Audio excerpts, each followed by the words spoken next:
नमस्कार, रेशूज किचनमध्ये आपल्या सर्वांचे खूप खूप मनापासून स्वागत.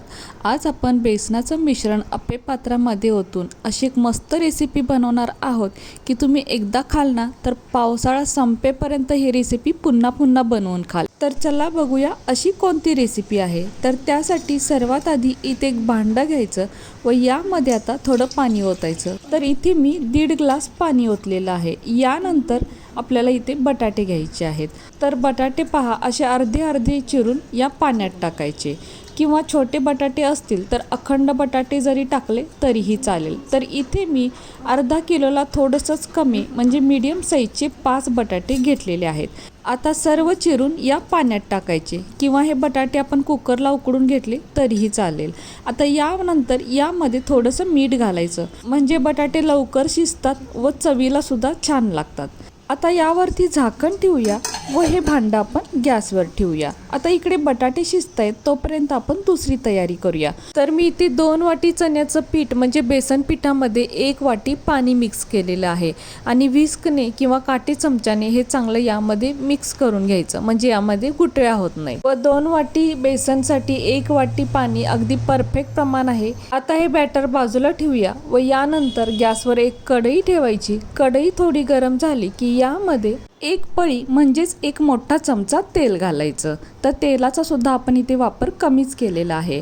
आता यानंतर यामध्ये मिक्सरला तयार केलेले वाटण घालायचं. तर वाटण करताना मी 5 ते 6 लसूण पाकळ्या, अर्धा इंच आल्याचे तुकडे, 8 ते 9 कढीपत्त्याची पाने, 1 चमचा धने व 1 छोटा चमचा जिरे घातले होते. व पाण्याचा अजिबात वापर न करता मिक्सरला थोडंसं ओबडधोबड म्हणजे मोठं मोठं वाटून घ्यायचं. वाटण करताना कोणतंही साहित्य भाजलं नव्हतं, त्यामुळे हे तेलामध्ये चांगलं भाजून घ्यायचं. यानंतर यामध्ये छोटा पाव चमचा हळद घालायची व पुन्हा हे थोडंसं परतून घ्यायचं. आता जे बटाटे आपण उकडत ठेवले होते, उकडल्यानंतर थंड झाल्यानंतर साल काढून ते हाताने थोडेसे कुस्करून घेतले होते. आता हे कुस्करलेले बटाटे या मसाल्यांमध्ये घालायचे आणि चांगले परतून घ्यायचे, म्हणजे घातलेले सर्व मसाले यामध्ये चांगले मिक्स होतात.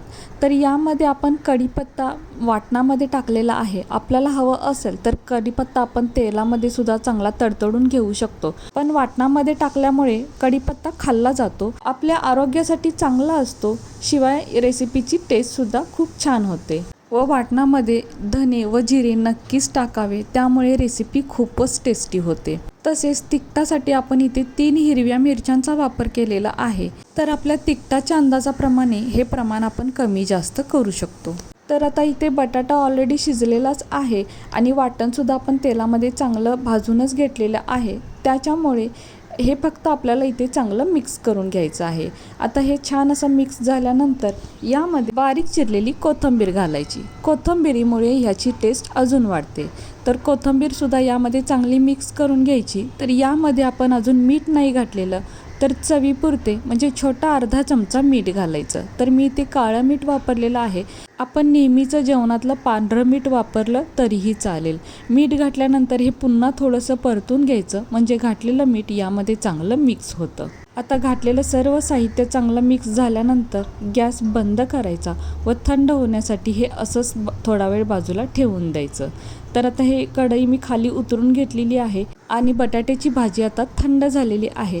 आता यानंतर यातली थोडीशी भाजी घ्यायची, अगदी लिंबा एवढा याचा गोळा घ्यायचा आणि हातावरती असा गोल गोल करायचा. अगदी गुलाबजामुनसारखा परफेक्ट गोल आलाच पाहिजे असं नाही, फक्त हातावरती फिरवत याला गोल आकार द्यायचा. तर हे पहा आता गोल झालेला आहे. यानंतर आता अजून एक आपण बनवून घेऊया. तर आता तुमच्या लक्षात आलंच असेल की आपण इथे काय बनवत आहोत.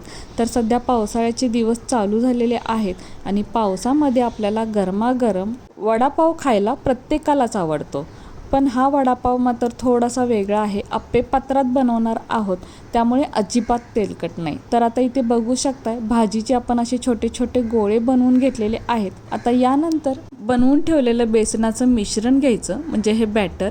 तर हे मिश्रण चांगलं भिजलेलं आहे. आता यामध्ये पाव चमचा हळद व चवीपुरते म्हणजे छोटा अर्धा चमचा मीठ घालायचं व हे आता चांगलं मिक्स करून घ्यायचं। हळद टाकल्यामुळे याला कलर खूप छान येतो। तसेच या ठिकाणी आपण थोडंसं मिश्रण चाखून सुद्धा पाहू शकतो, म्हणजे मिठाचा आपल्याला नीट अंदाज येतो। आता हे दोन्ही चांगलं मिक्स झाल्यानंतर यामध्ये 2 चिमूट म्हणजे अगदी छोटा पाव चमचा बेकिंग सोडा म्हणजेच खाण्याचा सोडा घालायचा। सोडा नाही घातला तरीही चालेल, पण सोडा घातल्यामुळे हे छान फुलून येतं। आता यानंतर गॅसवर एक अप्पे पात्र ठेवायचं व यामध्ये आता थोडंसं तेल ओतायचं। तर मी इथे 1 पळी म्हणजेच 1 मोठा चमचा तेल घातलेलं आहे व हेच तेल मी सर्व साच्यांमध्ये थोडं थोडं ओतलेलं आहे। तेलाचा आपल्याला जास्त वापर करायचा नाही। आता यानंतर जे आपण भाजीचे गोळे बनवून ठेवले होते त्यातला 1 गोळा या पिठामध्ये टाकायचा आणि याला चांगलं कोट करून घ्यायचं। हवं तर इथे आपण काटा चमचा वापरला किंवा हाताने जरी हे केलं तरीही चालेल। आता पिठात बुडवलेला गोळा आपल्याला या अप्पे पात्रामध्ये ठेवायचा आहे व वरून अगदी थोडंसं पीठ सोडलं तरीही चालेल। तर आता सर्व गोळे आपण अशा पद्धतीने पिठामध्ये बुडवून या अप्पे पात्रामध्ये ठेवूया। तर अप्पे पात्रामध्ये बसतील असेच गोळे आपल्याला बनवायचे आहेत व पिठामध्ये बुडवून या अप्पे पात्रात ठेवायचे। तर आता सर्व साच्यांमध्ये आपण हे गोळे ठेवलेले आहेत, यावरती लगेचच झाकण ठेवायचं व फक्त मिनिटभरासाठी असंच ठेवून द्यायचं। हे बटाटे वडे बनवायला जास्त वेळ लागत नाही, अगदी लो फ्लेमवरती हे आपल्याला भाजून घ्यायचे आहेत। तर सर्वात आधी मधले जे बटाटे वडे आहेत ते पलटून घ्यायचे, कारण ते सर्वात आधी तयार होतात, यानंतर साईडचे पलटायचे। तर बघू शकताय अगदी छान कलर आलेला आहे, आम्हाला अशाच कलरवरती आवडतात। तर जे जे ब्राऊन कलरवरती कडा दिसतात ते बटाटे वडे थोडेसे पलटून घ्यायचे। तर आता बघू शकताय इथे मधले बटाटे वडे लगेच तयार होतात। आता आपण हे काढून सुद्धा घेऊयात। तर बघू शकताय काय मस्त कलर आलेला आहे, हे मधले बटाटे वडे तयार सुद्धा झाले। आता यानंतर साईडचे सर्व बटाटे वडे आपण पलटून घेऊयात। पावसाळ्यामध्ये बटाटे वडे खायची इच्छा होते, पण तेलामध्ये तळलेले पदार्थ कोणाकोणाला नको असतात, पण अप्पे पात्रामध्ये आपल्याला अगदी कमी तेलाचा वापर करावा लागतो आणि हे बटाटे वडे अगदी सर्वजण खाऊ शकतात। तर दुसऱ्या बाजूने भाजायला अजिबात वेळ लागत नाही, अगदी मिनिटभरापेक्षा सुद्धा कमी वेळ लागतो। आणि बघू शकताय हे बटाटे वडे बघता बघता इथे तयार सुद्धा झालेत। आपल्याला हवं असेल तर अजून डार्क कलरवरती काढू शकतो किंवा कलर कमी हवा असेल तर लगेचच पलटून आपण काढू शकतो। आता अशाच पद्धतीने आपण बाकीचे सुद्धा बटाटे वडे बनवून घेऊयात। तर हे पहा बाकीचे सुद्धा बटाटे वडे अगदी मस्त तयार झालेत। तर हे पहा आहा काय मस्त बटाटे वडे तयार झालेले आहेत। फक्त 2 पळी म्हणजे 2 मोठे चमचे तेलामध्ये इथे जवळपास 15 ते 16 बटाटे वडे तयार झालेले आहेत। आणि तुम्हाला पटणार नाही, ज्यावेळी तुम्ही खाल ना असं वाटणार नाही की हे घरी बनवलेले आहेत। जसे बाहेरचे गाड्यावरचे विकत मिळतात ना, अगदी तशीच चवीचे हे बनलेले आहेत। आणि बघू शकताय अजिबात तेलकट झालेले नाही आहेत। ज्यांना तळलेलं खायचं नाही आहे पण बटाटा वडा खायचा आहे त्यांच्यासाठी अगदी हा मस्त पर्याय आहे।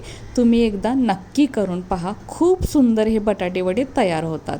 आता इथे मी ब्रेड घेतलेला आहे म्हणजे पाव मधून कट करून घ्यायचा व यामध्ये आता हे 2 बटाटे वडे ठेवायचे व वरून हे असं ठेवून द्यायचं। आणि बघू शकताय अगदी पाहूनच तोंडाला पाणी सुटेल असा हा बटाटा वडा तयार झालेला आहे। आणि टेस्टला म्हणाल ना तर अगदी भन्नाट चवीचा तयार झालेला आहे। एकदा खाल ना तर पावसाळा संपेपर्यंत तुम्ही ही रेसिपी बनवत राहाल, बाहेरून आणायची तुम्ही विसरून जाल। इतके मस्त जसे गाड्यावर मिळतात ना तशाच चवीचे हे बटाटे वडे तयार होतात। कमी तेलामध्ये, कमी वेळेमध्ये आणि कमी साहित्यांमध्ये आणि घरच्या साहित्यांमध्ये हे मस्त असे चवीचे बटाटे वडे तयार होतात। तर तुम्ही एकदा नक्की करून पहा, घरातील लहानांपासून मोठ्यांपर्यंत अगदी सर्वजण हट्टाने मागून खातील व एकदा बनवाल ना तर पुन्हा पुन्हा बनवल्याशिवाय राहणार नाही। तर कशी वाटली तुम्हाला ही आजची रेसिपी जर तुम्हाला आवडली असेल तर आपल्या माणसांसोबत नक्कीच शेअर करा। आणि हो, व्हिडिओ जर तुम्हाला आवडला असेल तर प्लीज आपल्या या व्हिडिओला एक लाईक नक्कीच करा। नवीन असाल तर चॅनलला सबस्क्राईब करा, सोबत बेल आयकॉन प्रेस करा, म्हणजेच मी बनवलेले असेच नवनवीन रेसिपी सर्वात आधी तुम्हाला मिळतील। आता पुन्हा भेटू अशाच एका मस्त नवीन रेसिपी सोबत।